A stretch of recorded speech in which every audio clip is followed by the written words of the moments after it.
ఉన్న బంగారాన్ని విడిపించి ఆ రోజు ఆన్లైన్ రేటుకే మేము కొంటాం. Sharma gold company. నమస్తే సురేష్ గారు. నమస్కారం అండి ఉషా గారు. ముందుగా మీకు అండ్ దాంతోపాటు ప్రేక్షకులందరికీ కూడా శ్రీ క్రోధినామ సంవత్సర ఉగాది శుభాకాంక్షలు. చాలామంది నూతన సంవత్సరం మొదలవగానే రాశి ఫలాలు తెలుసుకోవాలనుకుంటూ ఉంటారు. సంతాన రీత్యా, వ్యాపార రీత్యా, దాంతోపాటు పెళ్ళిళ్ళకి సంబంధించి ఎక్కువ వాళ్ళకి డౌట్స్ ఉంటుంటాయి. ఈ సంవత్సరం ఏ విధంగా ఉండబోతుందో, డెసిషన్ తీసుకోవచ్చా లేదా అని. సో మీన రాశి వారికి అసలు ఏ విధంగా ఉండబోతుంది అంటారు? ఏ విషయాలు ప్రత్యేకించి జాగ్రత్తలు వహించాలి అంటారు? సో ఉషా గారు, ముందుగా మీకు సుమన్ టీవీ వారికి చూస్తున్న ప్రేక్షకులకి శ్రీ క్రోధినామ సంవత్సర ఉగాది శుభాకాంక్షలు. సో ఇది మన ట్రెడిషన్ అండి, ఇది మన సాంప్రదాయం. ఎందుకంటే పుట్టినంటనే మనిషి యొక్క నక్షత్రం ఏంటి, జాతకం ఏంటి అని చూపించుకుంటారండి, దోషాలు ఏమైనా ఉన్నాయా అని. అంతేకాకుండా ప్రతి సంవత్సరం కూడా వాళ్ళ జాతక చక్రం చూపించుకోవాలండి. సో పూర్వకాలం అందరికీ అందుబాటులో ఉండదు కాబట్టి ఈవెన్ గుళ్ళల్లో కూడా మనకి ఉగాది సంవత్సరం రోజున చూపించుకుంటామండి. ఎందుకంటే పేదవాళ్ళ నుంచి మహారాజుల వరకు ఇది అందరూ తెలుసుకోవడం చాలా ఇంపార్టెంట్ అండి. అప్పుడు ఆ రాజ్యం కానివ్వండి, ప్రజలు కానీ అందరూ సుభిక్షంగా ఉంటారండి. సో కొన్ని సంవత్సరాలు బాగా అనుకూలంగా ఉంటాయి, కొన్ని మనకు అనుకూలంగా ఉండవు. ఎక్కడికి అనుకూలంగా ఉండవు వాటికి సరైన ప్లానింగ్ తీసుకొని, మంచి రెమెడీస్ తీసుకొని జాగ్రత్తగా వెళ్తే చాలా లైఫ్ హ్యాపీగా ఉంటుందండి. ఎఫర్ట్లెస్ జర్నీ అంటారంటే జర్నీ మనకి లైఫ్ జీవితం నడవడానికి బాధపడుతూ, దిక్కిస్తూ, పట్టంగా అంటే అదే జీవితాన్ని మనం హ్యాపీగా, ఆనందంగా, ఖుషీగా ఉండడం చేయటం నేర్చుకోవాలని చెప్పేసి మన మహర్షులు ఒక మనిషికి ఎలాంటి ఛాలెంజెస్ ఉంటాయి. మనకి ఆస్ట్రాలజీ ప్రకారం 12 రకాల ఛాలెంజెస్ ఉంటాయి. ఈ 12 రకాల ఛాలెంజెస్ని ఎలా మనం బ్యాలెన్స్ చేసుకుంటూ ముందుకు వెళ్ళాలని చెప్పేసి మన మహర్షులు ఒక దివ్యమైన జ్ఞానాన్ని మనకి ఆస్ట్రాలజీ ఫామ్లో రూపు చేసి ఇచ్చారండి. ఇది ఎంత ఇంపార్టెంటేనండి, ఈవెన్ తిరుపతి వెంకటేశ్వర స్వామికి కూడాను ప్రతిరోజు పంచాంగ శ్రవణం చేపిస్తారండి సుప్రభాతం టైంలో. అంత ఇంపార్టెంట్. మన పంచాంగం ఈరోజు ఏంటని తెలుసుకుంటేనే మనకి అన్ని అష్టైశ్వర్యాలు, ఆయుష్, అభివృద్ధి అన్నీ జరుగుతాయి అంటే. అలాంటిది మనం నూతన సంవత్సరంలో అట్లీస్ట్ ఒక్కసారి మన రాశి ఫలాలు ఎలా ఉన్నాయో తెలుసుకోవడం చాలా చాలా ఇంపార్టెంట్ అండి. ఫండమెంటల్ రైట్ అని నేనైతే చెప్తానండి. మనం మీనరాశి గురించి చూద్దామండి. మీనరాశి వాళ్ళకి ముందు నక్షత్రాలు చూద్దామండి ఏమేమి వస్తాయండి. వీళ్ళకి పూర్వభద్ర 4వ పాదం అండి, తర్వాత ఉత్తరాభద్ర 1, 2, 3, 4 పాదాలు, తర్వాత రేవతి 1, 2, 3, 4 పాదాలు. వీటితో పాటు పేరు బలం కనుక మనం చూసుకుంటే ది, దు, షం, ఝు, దా, దే, దో, చా, చి ఈ అక్షరాలు మోరార్లెస్ ఈ సౌండ్తో ఉన్న అక్షరాలు కూడా మీనరాశి కింద వస్తారండి. వీళ్ళకి మనం చూసుకుంటేనండి ఆదాయం 11 అండి, వ్యయం 5 ఉందండి. సో దీని ప్రకారం మనం చూసుకుంటే ఆదాయం చాలా ఎక్కువగా ఉంది, వ్యయం చాలా తక్కువగా ఉంది. అది ఒక రకంగా పాజిటివ్ న్యూస్ అని మనం చెప్పుకోవాలన్నమాట. తర్వాత రాజపూజ్యం 2, అవమానం 4 అండి. సో వీళ్ళకి వచ్చేటప్పటికి మనకి సరౌండింగ్ జనాల గురించి వాళ్ళకి ఎంకరేజ్మెంట్ చేసేవాళ్ళు ఒక 2 ఉంటారు, క్రిటిసైజ్ చేసి డౌన్ఫుల్ చేసేవాళ్ళు ఒక 4 ఉంటారని చెప్పుకోవాలండి. సో ఈ ప్రకారంగా చూసుకుంటే వాళ్ళకి కొంచెం బాగుంది ఆదాయం ప్రకారంగా, అదే రిప్యుటేషన్ ప్రకారంగా అంత బాగలేదని మనం చెప్పుకోవాలండి. తర్వాత మనకి ప్లానటరీ పొజిషన్స్ కనుక మనం చూసుకుంటేనండి వీళ్ళకి ఈ సంవత్సరం అంత అనుకూలంగా లేదు అని మనం చెప్పుకోవాలండి. ఒకటి వచ్చేప్పటికి ఏలినాటి శని నడుస్తూ ఉండటంతో, దాంతోపాటు వేరే గ్రహాలు కూడా అంత అనుకూలంగా లేకపోవడంతో ఈ సంవత్సరం వీళ్ళు కొంచెం జాగ్రత్తగా ఉండాల్సిన సమయం. అంటే జాగ్రత్త అంటే కేర్ఫుల్గా ఉండాలి. ప్రతిదానికి 1-2 సార్లు ఆలోచించి డెసిషన్ తీసుకోవాలి. మన రెగ్యులర్ ప్యాటర్న్లో వర్క్ చేసుకుంటే వర్కౌట్ కాదండి. వీళ్ళు కొంచెం కాన్షియస్గా ఉండి, కొంచెం స్పిరిచువల్గా ఉండి, పెద్దవాళ్ళు ఆశీర్వాదం చేస్తే ఈ పని చేస్తే కానీ కలిసి వస్తుందండి. దైవ బలం వీళ్ళకి చాలా అవసరం అవుతుంది కాబట్టి స్పిరిచువల్గా ఉండాలండి. సో మన డీటెయిల్స్ కనుక చూస్తే తృతీయ స్థానంలో గురుడు వీళ్ళకి తామరమూర్తిగా ఉండి, అంటే వాళ్ళకి యావరేజ్ బెనిఫిట్ ఇస్తారండి. ఓకే. శని కనుక వీళ్ళకి లోహమూర్తి అండి, అన్ఫేవరబుల్గా ఉన్నారండి మనకి, అందుకని మనకి ఏలినాటి శని అంటాం. తర్వాత రాహు కేతువులు వచ్చేటప్పటికి రాహు బాగున్నారండి, సువర్ణమూర్తిగా బెస్ట్ రిజల్ట్ ఇస్తారు. కేతు వచ్చేటప్పటికి అంత మంచి రిజల్ట్ ఇవ్వటం లేదండి. సో ఈ ప్రకారంగా మనం ఇండివిజువల్గా వీళ్ళు ఈ ప్లానెట్స్ ఏవే మనకి ఇస్తారనేది మనం చూసుకుంటే మనకి పురాతన గ్రంథాల్లో, యాన్షియంట్ స్క్రిప్చర్స్లో మనకి ఏమని రాశారంటే శని ఎప్పుడైతే 12th హౌస్లో కనుక ఉన్నారో వాళ్ళకి మానహాని అంటే కీర్తి ప్రతిష్టలకు భంగం కలుగుతుంది అని చెప్తారంట. మన క్లేశ అంటే మెంటల్గా చాలా టెన్షన్స్ ఉంటాయి ఈ టైంలో అని చెప్తారంట. ఖుషి భోజన మల్పశ చాలా అధికంగా పనిచేసి ఎక్కువగా భోజనం అంతా తక్కువగా తీసుకొని చాలా టెన్షన్ గడిపితే టైం ఉండడానికి. నిత్య సంవాదం, ఎప్పుడు ఏదో ఒకటి కోరలు, ఇంట్లోనో ఆఫీస్లోనో ఎక్కడో ఎవరో ఒకరితో వాళ్ళతో గొడవ పడుతూ దారిద్ర్యం, ధన నష్టం జరిగిపోతూ ఉంటుంది. అందుకని చెప్పేసి ఏలినాటి శని ఈ ప్రభావం ఎక్కువగా ఉంటుంది. అంతకుముందు దానితో పోలిస్తే ఇప్పుడు సడన్గా ఈ ప్రాబ్లమ్స్ వచ్చేటప్పటికి వాళ్ళకి ఈ సిచ్యువేషన్ డైజెస్ట్ చేసుకోలేక టెన్షన్ పడుతూ ఉంటారండి. ఈ సిచ్యువేషన్ ఇలా మారిందని మీరు ఫస్ట్ తెలుసుకోగలిగితే ఫస్ట్ వీ రిలాక్స్ అండి. ఎందుకంటే తెలుసుకోకపోతే ఏదో అవుతుంది, ఎందుకు అవుతుందని టెన్షన్ పడుతూ ఉంటారు. ఇది ప్లానెటరీ చేంజెస్ వల్ల నాకు ఇది జరుగుతుందని ఫస్ట్ తెలుసుకుంటే ఈ ప్లానెట్స్ మళ్ళీ పాజిటివ్ సైన్లోకి వెళ్ళినప్పుడు నార్మల్ అయిపోతుందండి. ఈ మధ్యలో సిచ్యువేషన్ వాళ్ళకి కరెక్ట్గా హ్యాండిల్ చేసుకోగలగాలండి. తర్వాత 3rd హౌస్ ఏం చెప్తారంటే మనకి గురువు గారండి. గురువు థర్డ్ హౌస్లో ఉండి ఏం చేస్తున్నారు, వీళ్ళు కూడా అతి క్లేశం, అనవసరమైన టెన్షన్లు క్రియేట్ చేయడం, చుట్టాలతో బాగా గొడవ పడటం, దారిద్ర్యము, దేహపీడనము, ఉద్యోగంలో భంగం. సో ఉద్యోగ భంగం, ఎనీ ప్రమోషన్స్ అవన్నీ ఎక్స్పెక్ట్ చేస్తున్నా రిజల్ట్స్ రావటం, ప్రమోట్ కావటం, అనవసరమైన క్వార్లింగ్, కలహము, ఇవన్నీ తృతీయ స్థానగో గురువు అని చెప్పేసి మనకు చెప్తాను. టోటల్గా వాళ్ళు శని చూసుకున్న, శుక్రుడు చూసుకున్న 2 మేజర్ ప్లానెట్స్ వాళ్ళకి అనుకూలంగా లేరు అనేది వాళ్ళు అర్థం చేసుకోవాలండి.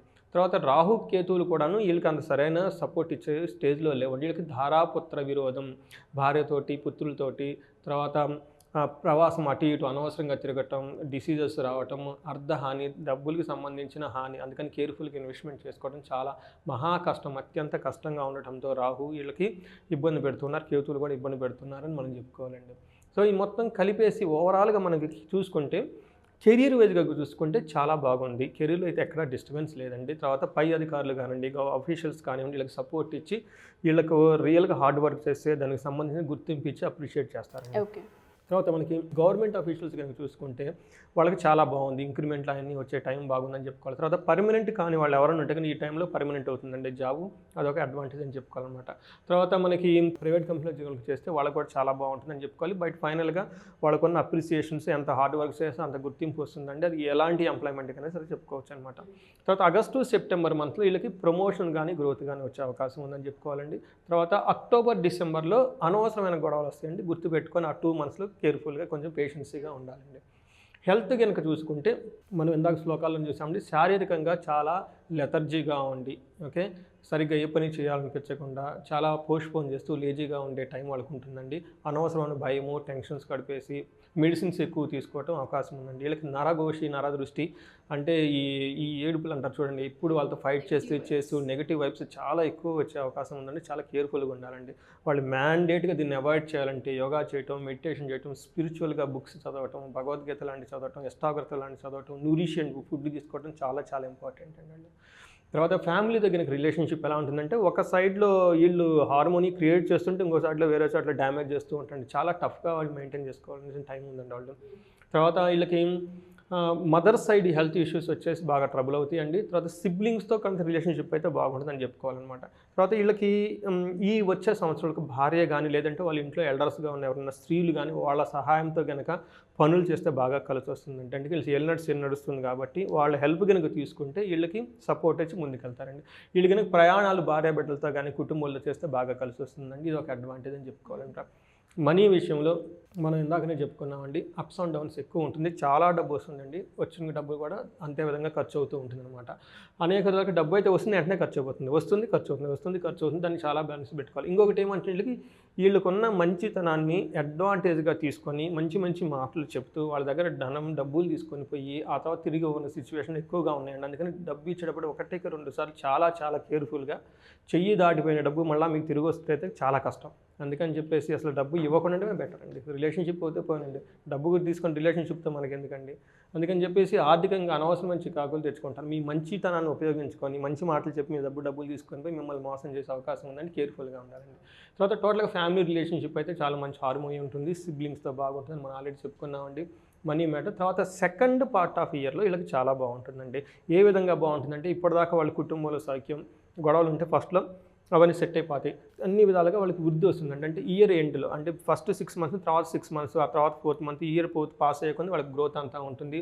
తీర్థయాత్రలకు వెళ్ళక అవకాశం ఉంది, స్త్రీలతో బాగుంటుంది, ధనలాభం ఉంటుంది, కుటుంబ సౌఖ్యం ఉంటుంది, శరీర పోషణ ఉంటుంది, ఆరోగ్యం అంతా బాగుంటుందండి. ఓకే. సో వీళ్ళకి వచ్చేటప్పటికి సాడేస్ అయితే ఫస్ట్ ఫేజ్లో ఉంది కాబట్టి అండి, మనీ మ్యాటర్స్, మనీ అండి. ఆ సినిమాలో చెప్పినట్లు అండి, వీళ్ళకి ఏ విషయం అయినా సరే డబ్బు విషయంలో కేర్ఫుల్గా ఉండాలండి. 5 పైసలు పోయినాయి అంటే ఇంక దగ్గరకు రాదండి. ఓకే. అందులోని ఏలినట్స్ అని స్టార్ట్ అయింది కాబట్టి ఏ టైం ఎలా ఉంటుందో తెలియదు కాబట్టి చాలా కాన్షియస్గా, ఫోకస్డ్గా, అలర్ట్గా ఉండడం అవసరం. డబ్బు అలా ఇచ్చేస్తారండి, మీ దగ్గర త్వరగా వెళ్ళిపోతుంది. అదే డబ్బు మీ దగ్గరకు రావాలంటే మీకు తిరిగి ఎప్పటికో వస్తుంది. అందుకని ఈ టైం బాగాలేదు కాబట్టి ఉన్న డబ్బు ఖర్చు పెట్టుకోకుండా ఉండండి. ఎలాంటి రిస్కీ బిజినెస్ కానీ హెవీ ఇన్వెస్ట్మెంట్ చేసేది అయితే వద్దండి. వేరే వాళ్ళని నమ్మేసి స్మార్ట్ వర్క్ అనేది అస్సలు వద్దండి. హార్డ్ వర్క్ చేయాల్సిందే. మీకు 10 డేస్లో పని అవుతుంటే 20 డేస్కి పని అవుతుంది. మీరు ఫ్రస్ట్రేషన్ కాకూడదు, ఏమీ కాకూడదు. వర్క్ చేసుకుంటూ పేషెన్స్గా చేసుకోవాలి. హెవీ ఇన్వెస్ట్మెంట్ చేయకూడదండి.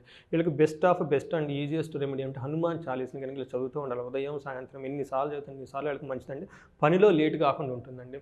తర్వాత రావి చెట్టు కింద వీళ్ళకి దీపం పెడితే కనుక చాలా బాగుంటుందండి. తర్వాత ఆశ్రమాలు, గురువులకి మెడిటేషన్, యోగాలు అయితే కంపల్సరీ చేయాల్సింది. ఒక 3-4 డేస్ వెళ్ళిపోయిన ఆశ్రమంలో కూర్చొని అక్కడ యోగా, మెడిటేషన్ అన్నీ నేర్చుకోవటం, స్పిరిచువల్గా టర్న్ అయ్యి అట్లీస్ట్ 6 months ఈ ఇయర్లీ 2 times వాళ్ళు వెళ్ళగలిగితే చాలా మంచిదని మనం చెప్పుకోవాలండి. సో మీరు చెప్పినట్టుగా ఓవరాల్గా చూస్తే ఈ రాశి వారికి చాలా బాగుంది. కాకపోతే ఒక ఫినాన్షియల్ మ్యాటర్స్లో మాత్రమే జాగ్రత్తలు వహించాల్సిన అవసరం కనిపిస్తుంది.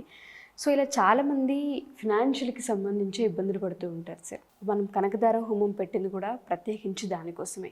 సో హోమానికి అటెండ్ అవ్వాలి అనుకున్న ఎవరికైతే అప్పుల బాధలు ఉన్నాయో, అప్పుల ఊబిలో నుంచి బయటికి రాలేకపోతున్నారు, సంపాదించిన మనీ స్థిరంగా ఉండట్లేదని కొంతమంది మాట్లాడుతూ ఉంటారు.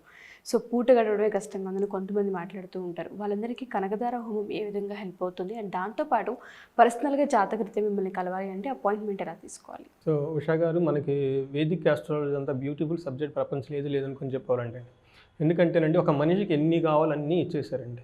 తర్వాత ఇచ్చేటప్పటికే ఏంటంటే ధర్మార్థ కామ మోక్షాలు. మన సోల్ ఈ శరీరంతో భూమి మీదకి వచ్చాము, కొంతకాలానికి సోల్ శరీరం వదిలేసి మళ్ళీ మన సోర్స్కి వెళ్ళిపోతాం. ఈ లోపు మనిషి 4 రకాల పనులు చేస్తాడు. పురుషార్థాలు అంటే మనం పుట్టిన తర్వాత 4 పనులు చేసి తీరుతామండి. ఎవరైనా సరేనండి, అది సన్యాసి కానివ్వండి, ధనవంతుడు కానివ్వండి, పొలిటీషియన్ కానివ్వండి, ఎవరైనా సరే చేయాల్సిందే. ఏంటి అంటే ఒకటి ఫస్ట్ ధర్మం, ఓకే, అర్థం, కామం, మోక్షం అన్నీ సైడ్ బై సైడ్ వచ్చేస్తాయండి. సో మనం ఫైనాన్షియల్గా ఇబ్బంది పడుకుంటా కామాలు ఏమైనా తీరుతాయండి? ఏమి తీరవు కదా. మోక్షం, సమాజానికి ఏమైనా మంచి పనులు చేయగలుగుతామా? లేదు, నేనే ఆటలతో అల్లాడిపోతూ ఉన్నాను, ఇంకా వేరే వాళ్ళకి నేనేం కేర్ తీసుకుంటాను. అందుకని ఈ ఇంబ్యాలెన్స్ లేకుండా ఉండటానికి మనకి ధర్మార్థ కామ మోక్షం ఎలా చేయాలని మనకి ఆస్ట్రాలజీ చాలా గైడెన్స్ ఇస్తుందండి. సో అందులో భాగంగా మన వేదాల్లో కూడాను స్త్రీ సూక్తం అని చెప్పేసి, పురుష సూక్తం అని చెప్పేసి, తర్వాత లక్ష్మీదేవికి సంబంధించిన మంత్రాలు అవన్నీ చాలా చెప్పేశారండి. ఎందుకంటే ధనం చాలా ఇంపార్టెంట్. కుబేర స్వామి అని చెప్పేసి, లక్ష్మీదేవికి ఏమేమి చేయాలని చెప్పేసి ఇవన్నీ చాలా చెప్పేశారనమాట. సో ఇది ఏంటంటే మన రెస్పాన్సిబిలిటీ ఏంటంటే, ఎవరైనా ఫైనాన్షియల్గా డబ్బులు అవుతుంటే బిజినెస్లో లాస్ వస్తూ ఉంటుంది, డబ్బులు ఎలా చాలా ఖర్చు అయిపోతూ ఉంటాయి. తర్వాత వచ్చేటప్పుడు మనం డబ్బులు వేరే వాళ్ళకి ఇచ్చిన డబ్బులు మళ్ళీ మనకి తిరిగి రాదు. ఫైనాన్స్కి సంబంధించి ఎలాంటి ఎవరు ఫేస్ చేస్తున్నా ఫస్ట్ అవి ఫేస్ చేయకుండా చేసుకోవాల్సిన బాధ్యత వాళ్ళదండి. దానికి కనెక్ట్ అవ్వాలండి. మనకి చాలా ఆల్రెడీ చెప్పేశారు, ఎన్నో మన మహర్షులు అన్నీ చెప్పేశారు, మీకు ఫైనాన్స్ రిలేటెడ్ ప్రాబ్లమ్స్ వస్తాయి, అవి వచ్చినప్పుడు ఇవి చెయ్యాలి. మనం ఏంటంటే తెలుసుకొని ప్రాపర్గా మనం చేయగలిగితే ఫైనాన్స్ అనేది పూర్ణత్వం సిద్ధించేసి అద్భుతమైన ధనం వాళ్ళకి ప్రవహిస్తుందండి. అందులో సమస్య లేదండి. ఎన్నో హిస్టరీలో మనం చదువుకున్నామండి. అలాంటి వాళ్ళు ఎవరైనా ఇబ్బంది పడుతుంటే మనకి కనెక్ట్ అయితే, మనకి కనకదార అనే ప్రోగ్రామ్ ద్వారా వాళ్ళకి ఎలాంటి ఫైనాన్స్ రిలేటెడ్ ప్రాబ్లమ్స్ ఉన్నా కానీ వాళ్ళకి మనం సెట్ చేసేస్తామండి. మనం చాలా చేస్తున్నామండి సక్సెస్ఫుల్గా. నెక్స్ట్ వచ్చేటప్పటికి దైవజ్ఞానం అండి సబ్జెక్టు.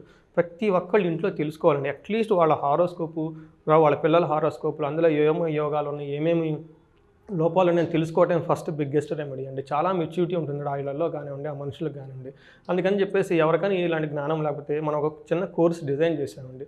ఆ కోర్స్ అటెండ్ అయితే వాళ్ళకి అట్లీస్ట్ బేసిక్ ఆస్ట్రాలజీ వస్తుంది, ఇది ఏంటి ఇలా ఉందా అని చెప్పేసి.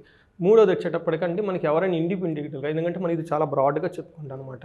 ఇందులో 9 పాదాలు కలిసి ఉంటాయి అనమాట. సపోజ్ మేషరాశులని ఒక్కొక్కళ్ళ పాదము ఒక్కొక్క రకంగా ఉంటుంది, మళ్ళీ వచ్చేటప్పుడు ఒక్కొక్క లగ్నానికి ఒక్కొక్క రకంగా ఉంటుంది. కాబట్టి ఇండివిజువల్గా కనుక మనం కనెక్ట్ అయితే మనకు వాళ్ళ ఆస్ట్రాలజికల్ పాయింట్ ఆఫ్ వాళ్ళ స్ట్రెంత్ ఏంటి, వీక్నెస్ ఏంటి, ఎలా వెళ్తే కనుక వాళ్ళ లైఫ్ ఎఫర్ట్లెస్ జర్నీగా చేసుకోవచ్చు, హ్యాపీగా ఉండొచ్చు, మనకి కౌన్సిలింగ్ ఇవ్వచ్చండి. తప్పకుండా సార్, మీరు చెప్పినట్టుగానే చాలామందికి కనకదార హోమం చాలా పెద్ద హెల్ప్ అవుతుంది, చాలా చేంజ్ను కూడా చూపిస్తూ ఉంటుంది. అండ్ దాంతోపాటు అపాయింట్మెంట్ కావాలి అంటే కూడా మీరు చెప్పినట్టుగా మిమ్మల్ని అప్రోచ్ అయితే కింద టీమ్ ఫాలోఅప్ చేస్తారని చెప్తున్నారు. Thank you sir, thank you so much. Thank you అండి ఉషా గారు. సుమన్ టీవీలో మీ పర్సనల్ అండ్ బిజినెస్ ప్రమోషన్స్ కోసం కింది నెంబర్కి కాంటాక్ట్ చేయండి.